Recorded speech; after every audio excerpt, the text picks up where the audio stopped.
Greetings everyone, Sonic Link 1 for 1 here, back with another video, and today I have the great Mike Pollock back again. Hello, it's great to be back. And we are doing Dr. Robotnik's Mean Bean Machine. But while we're doing that, I will be asking some questions as usual. Fantastic. Lower that little. Like, for instance, whenever you do the Twitter takeovers, which is what inspired me to do this game, like, do they write, does Aaron Weber, like, write down, whatever you're gonna say, or exactly where do you read it to when you're gonna say it? As soon as the tweets come in, they find good tweets to respond to, and then they write up a response in the form of a script, and we go to a studio and read them. So it's basically just like ordinary daily, ordinary voicing stuff. Pretty much. Just like any other gig we do, going in and reading from a script.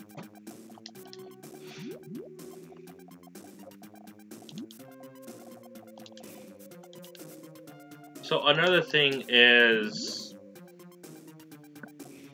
because you have said that you have done radio before, and exactly what type of radio was it that you've done? I worked at a top 40 station, and I worked at a news and information station, doing some on-air stuff, doing some production stuff, making commercials, all sorts of odd jobs. And then after that, I worked at a radio syndication company, supplying comedy content to radio stations across the United States. Interesting. So another question would be with Sonic Boom, the TV series, of course. Your character said the next season. So did they already confirm a season 3 by your line? No, that's not an announcement. That's just a line in a show. If there's an announcement to be made, Sega will make some type of official announcement. That wasn't it. It was just a fun little tease that they were doing. Mm-hmm.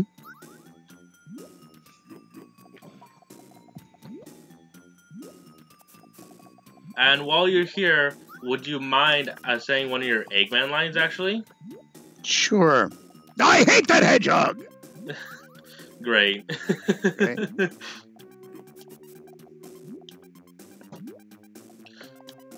And with other than Sonic, Pokemon, and I believe you said that you've done Yu-Gi-Oh as well, correct? Yes. Exactly, do you remember the characters on Yu-Gi-Oh that you were, or no? I was Professor Arthur Hawkins. I was Garamo. I was Bonaparte on Yu-Gi-Oh! GX. I was a security guard on 5Ds, and I was I have to look up his name. Some guy on Arc V. Oh wow. He was the mayor or a mayoral candidate or something. And a Google search will do it. Okay. So I will let you do that while you search it up. The voice of Mr. Sawatari. Oh wow.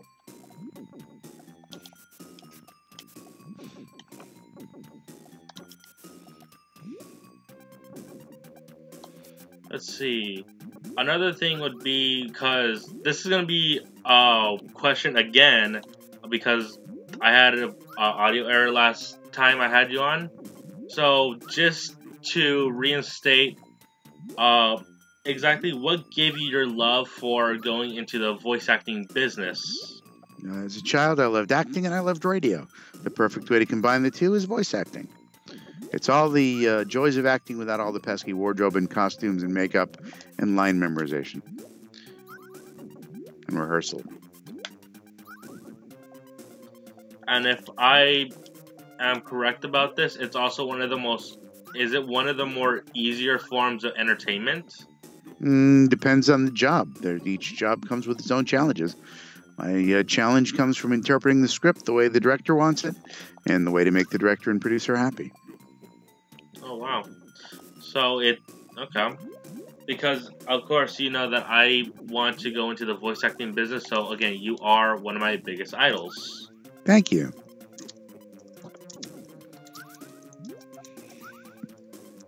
And let's say, for instance, like, I'm forgetting the character's name, and it's really bad. The mayor that you play in Sonic Boom. He doesn't really have a name in the show, but the games have called him Mayor Fink. But they've never given him any type of name in the series. Oh, wow. Because I know that you voice him. Mm-hmm. And it sounds like you're going for more of a Mad Hatter feel for it. It's the classic voice of Ed Wynn, which is who was the Mad Hatter in Alice in Wonderland and Uncle Albert in Mary Poppins, and his voice has been often imitated many times, and I'm proud to be another imitator. And I think you do a magnificent job of doing it. Thank you very much. And I'm going to make this session a more shorter one. Okay. Because one, I am not an aficionado at this game and I do not want to play for long. But I am still glad to have you on here. Thanks so much. And of course, rather than say that, I got a game over. Nah, I'm sorry. It's alright. Also, going back to one of your Twitter takeovers, believe last year. Because if I remember correctly, last year that was the first time you did you quote unquote sang the Macarena. Yes. Because I am sure that that Sega does not have the legal rights to actually play the actual song. Well, it's fair use. We can reference it and we can sing a portion of it, which we did. We were well within the law. Yeah, and then you guys did it again, but this time with Kirk Thornton as Shadow the Hedgehog. Mm-hmm. And how is it working with Mr. Thornton? He's a professional just like the rest of us, and he's a pleasure to work with. Just put in one more chair and microphone in the studio, and there he is.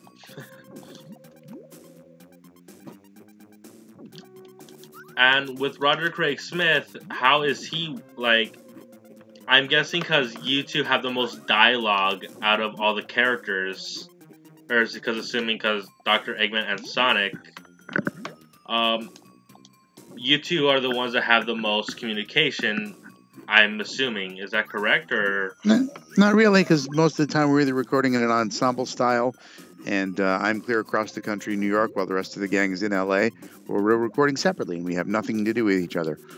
So it would be nice to have it be more of an ongoing relationship, but really, we were put together almost exclusively for work purposes. And even then, it's often not face-to-face. But there are the occasional times, like one of the Sonic Boom panels. Well, and when I say Sonic Boom, like exactly the con. Mm-hmm. Because I believe there was one where you guys were just like saying lines from Sonic Boom, or when Sonic Boom was coming out, I should say, that you were saying lines from the TV show. Right. Was that here in America? Oh my god, I'm such an idiot. Was it here in California? Right. And then they fly us all out and we can all be together again. But again, purely just for a few hours of a day, and then we're off on our separate ways. Wow. But I'm guessing that you two have like a mutual friendship? If and when we are in contact, he's in LA, I'm in New York, so we don't see each other or have any kind of ongoing contact most of the time. But we find each other on social media now and again. Or other than for work? Right. Just like all the other directors that I see for a few hours a day. It's a very transient relationship. I go into a studio for 2, 3, maybe 4 hours, and I'm off to the next gig or off to look for the next gig. Wow. And how often do you exactly get your gigs? If I'm lucky, several times a week, but it's completely unpredictable. For example, as of now, my schedule is wide open for this week. I know there's somebody who says he needs me for an hour and a half. Haven't scheduled that hour and a half. Beyond that, no idea what else I'm doing. Wow. And just asking, which voice acting gig was your first paid one? It was a forgettable little VHS video called Little Tug's Big Adventure about live action footage of boats in New York Harbor, and I voiced all the male boats. Male? Okay, I'm sorry, that's kind of hilarious. Yeah, well, then they had a couple of female boats they wanted me to do, but they didn't like my female sound. And to my knowledge, you only have one female voice, which is the maid from Sonic X. Yeah, really. I filled in for the last few episodes of Dinosaur King. I played Helga the maid after the sad passing of Maddie Blaustein. So that was my second professional female role. Wow.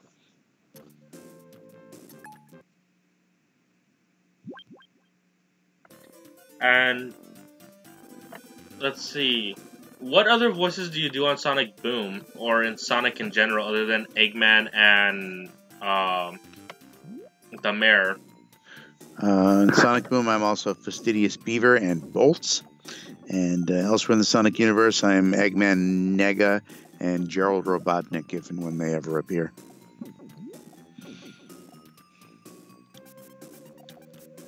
How funny, because I actually just finished Sonic Rush again, which was the debut of Eggman Nega. Perfect. And when they gave you that role, were you a little confused about it, or did you just say, "Let's just do it"? They said, "What is he supposed to sound like?" And they said, "Like Eggman but older." So okay, or like Eggman but eviler. So I made him a little more evil. And with the voicing for, I believe you only did Eggman and Sonic Forces. Yes, well, I scratched some of the other roles, but they were not for public consumption. They were just to help the developers get stuff properly animated. But yeah, the only voice that made the final cut was Eggman. And because that one is more story-based than any other Sonic game, how was recording that far? Like, was it fun or something? All the recordings are always fun. This one was just had a little more of a plot that I could follow. But again, it's fragmented for me because we jump from my line to my next line to my next line. So I don't often get a full picture of the story until the game comes out.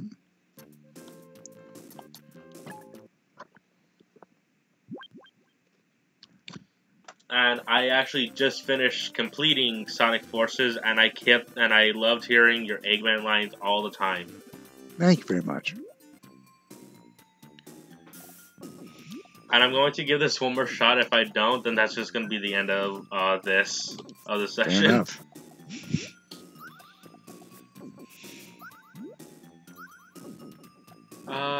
Let's see. If I remember correctly, you have told me once before you did some live action gigs back in the old days. I did stage work, sure. School theater, community theater, that sort of thing. And then I realized I could just focus on the voice and not have to worry about hours of rehearsal and hours of performances, just concentrated acting and then going home. And I like it much better.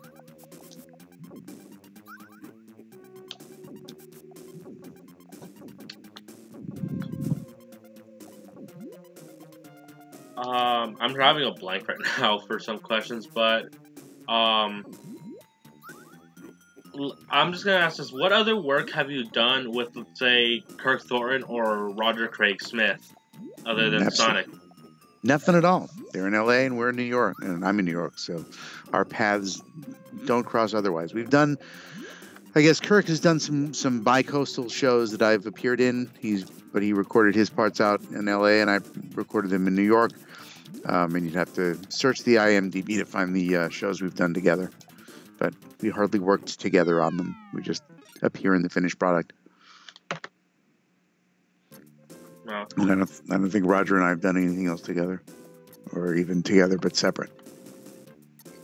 And one more question before I end all this. What other stuff, like media, other than like, have you done any like online like series before for voice acting? There are a couple of cartoons that just get released online, I guess. So they end up on YouTube or Netflix, so that kind of counts. I also do commercials that air on TV and radio and online as well.